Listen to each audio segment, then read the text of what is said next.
Hey everybody on the Figs for Fun forum. This is Palazzo Photo.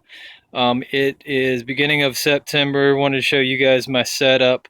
So I've got all my small 1 gallon plants in these basically they're flood beds that I made from shipping crates. You can see these are iron shipping crates. I get these from work for free. They just chunk them, and then I used some 2x6 and built them out and put 6 mil liner in them. I've got a, if I can show you here, I'm filling them with water and a dilute fertilizer, bottom feeding these things, which really helps. These are some of the youngest ones, so they're not too big. But if we pan over here, I can show you kind of some of the medium-sized ones. And then we get a little bit larger over here. And then I just moved these that have been in here all summer, and they're about 3 feet or so. These are in 1 gallon still. I probably need to move them out soon. You can see I've got these in the kiddie pool. I like to bottom water them whenever it's not raining with some more diluted fertilizer. If we pan over here, you guys can see a ripening Italian 258. It's the big one here. Something got into them last night and took one. Luckily only took one. I had one of these already that ripened probably 3 weeks ago. Bar none the best fig I've ever had. And that's out of a pot, so that's pretty good. I got some small violet de Bordeaux right here. You can check those out. And then I'll just zoom out here and show you guys kind of my whole setup. I'm kind of overboard with everything this summer. I've got a lot of different types of citrus in here. I've got some variegated lemon, some Mexican key lime.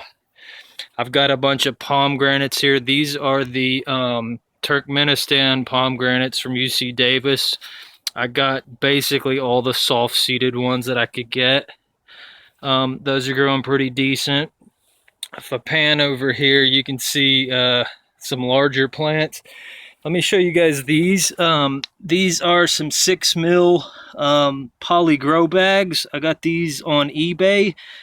These are great if you're in a hot climate.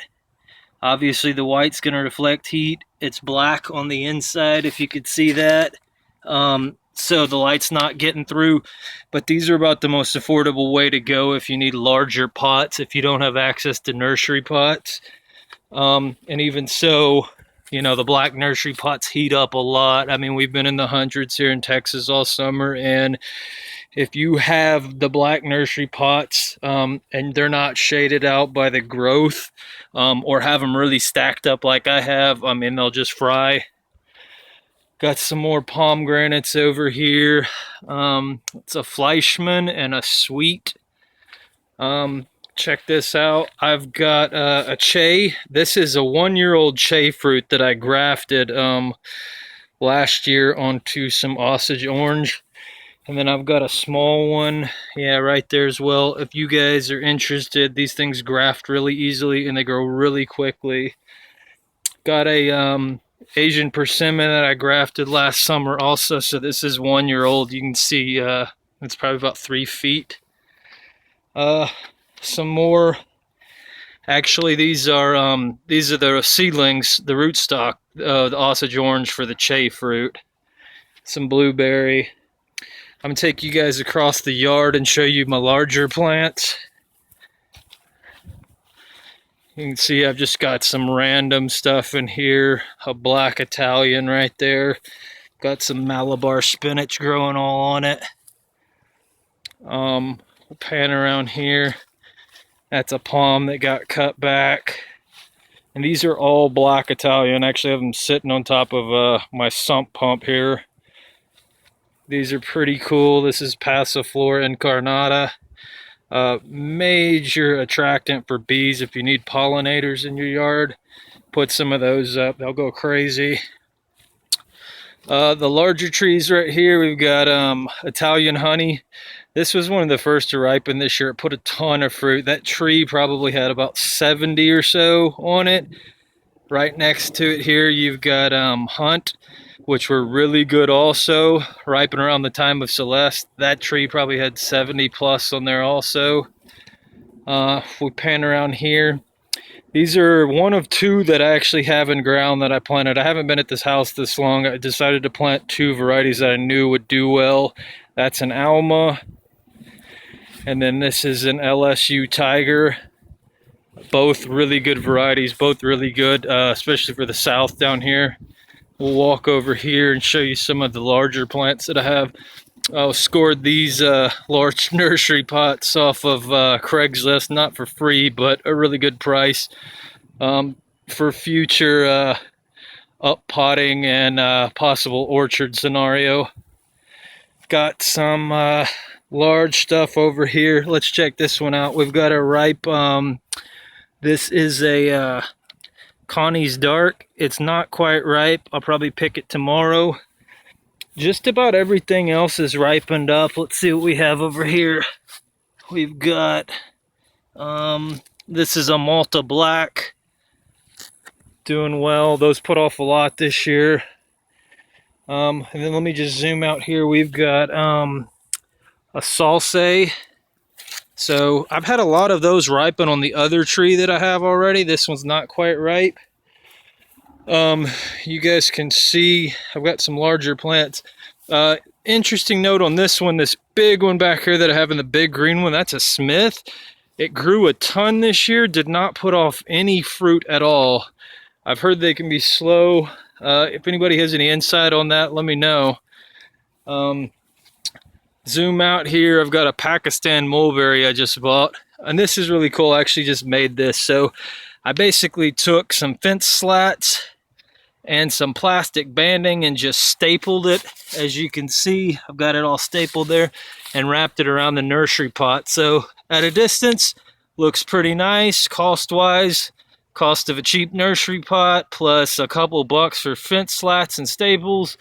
Looks pretty good compared to just having these black nursery pots in the yard. Pan over here. This is a calamansi lime. It's a little tiny, basically like an orange lime combination or a kumquat. Not too good for much. You could see some of my grafting attempts this year. These actually, most of them failed. I have one that took here, and that is a some sort of mandarin. Got a bunch of thornless blackberry here. These are ochauta, I believe that's how they're pronounced. And then some massive, you can see these are jalapenos. These have been pumping out all summer. They slowed down now because of the heat, but I think they're going to pick back up at the end of the month. I've got various types of kale here. Some Jacinto kale. Another jalapeno, I believe, and then these are actually a Peter pepper. These are pretty interesting. If you guys have never seen these, take a look at that right there. That is what they look like, hence the name Peter, and they're quite hot. Pretty amusing though. Pan around here, we've got a small goji berry or wolfberry. And then I've bought quite a few stone fruit that I haven't planted yet. This here is, what is this? This is a Spice Z Nectar Plum. And then here we've got my pear. This has been in the ground a year, and I've got, I want to say 4 different kinds. I've got Bartlett going on it. I've got Warren, Magnus, and then some sort of Asian pear. So the grass did really well in there. Pomegranate, I think that's just a wonderful variety. A couple more figs over here. Got a big, this is an Aprium. Next best fig of the summer right here is the Col de Dom Blanc. These were really, really good. They're kind of slowly ripening one by one. Another pomegranate in ground here. That's a Russian 26, I believe.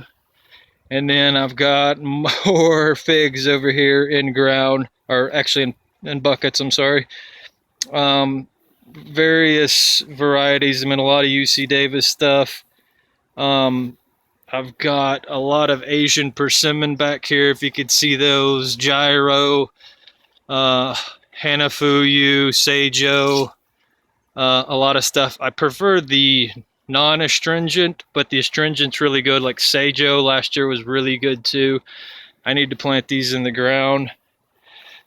Something cool right here, I've got trifoliate orange. This is basically a bunch of seedlings or rootstock. I actually dug these up wild. I'll just go dig them up where I can find them, and then I can graft onto them. So that's basically the tour of my yard, guys. Hope you enjoyed the video.